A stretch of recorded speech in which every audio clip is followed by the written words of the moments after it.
इंद्रजित सावंत यांना धमकी आणि छत्रपती शिवाजी महाराज आणि संभाजी महाराज यांच्याबद्दल आक्षेपार्ह विधान केल्याचा आरोप असलेले पत्रकार प्रशांत कोरटकर यांना कोल्हापूर सत्र न्यायालयानं अंतरिम जामीन देताना 48 तासात कोरटकर यांनी आपले मोबाईल सिम कार्ड पोलिसांकडे स्वतः जाऊन जमा करण्याचे आदेश दिलेत।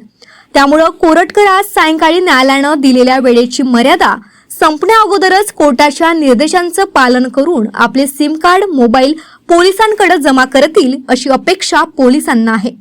सोबतच प्रशांत कोरटकर यांनी आपले mobile SIM card Nagpur cyber पोलिसांकडे जमा केले तर ते कोल्हापूर पोलिसांना स्वाधीन केलं जाणार आहे। सोबतच कोल्हापूर पोलिसांना नागपूर पोलिसांकडून पूर्ण सहकार्य केलं जाणार असल्याची माहिती सायबर डीसीपी लोहित यांनी पत्रकारांना दिली। सर, इंद्रजित सावंत यांचा धमकी प्रकरण आणि प्रशांत कोरटकर नावाच्या व्यक्तीचं त्याच्यामध्ये नाव आलं। आता सायबर सेल नागपूरचा काय या संदर्भात तपास करत आहे आणि सोबतच कोल्हापूर न्यायालयाकडून आपल्याला काय डायरेक्शन्स मिळाले? जे इंद्रजित सावंत सोबत जे एक फोन कॉल झाला ज्यामध्ये प्रशांत कोरटकर यांचं नाव येत आहे, यामध्ये जे गुन्हा आहे ते कोल्हापूरमध्ये दाखल झालेला आहे। त्या गुन्ह्यामध्ये जे प्रशांत कोरटकर आहे त्यांनी अँटिसिपेटरी बेलसाठी अप्लाय केला होता।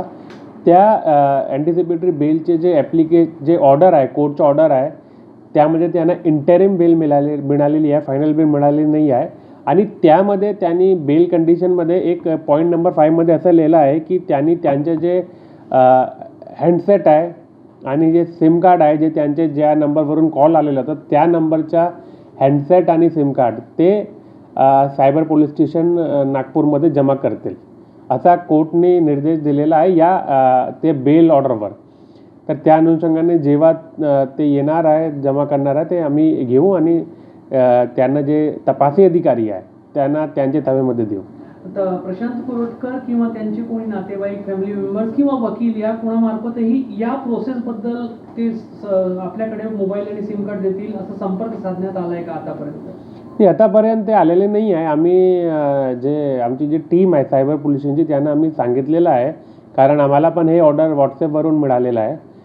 तर आम्ही त्यांना सांगितलेलं आहे की जेव्हा ते येणार आहे त्यांच्याकडून तुम्ही पंचनामा करा आणि प्रॉपर पंचासमोर ते जप्ती करा। तर त्या ऑर्डरमध्ये नेमकं मेन्शन काय, म्हणजे कोणाच्या हस्ते देता येईल की त्यांना स्वतः उपस्थित राहावं लागणार आहे? नाही, यामध्ये मी वाचतो, इंग्लिशमध्ये वाचतो कारण इंग्लिशमध्ये आहे। ही म्हणजे जे ॲप्लिकंट आहे Prashant Koratkar is directed to surrender his mobile handset having sim card number 97 जे नंबर आहे to the in charge of cyber cell Nagpur within 48 hours from today. हे लिहिलं आहे, ते स्वतः लिहिलं आहे।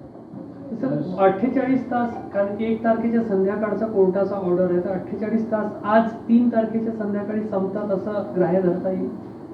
हां, ऑफकोर्स।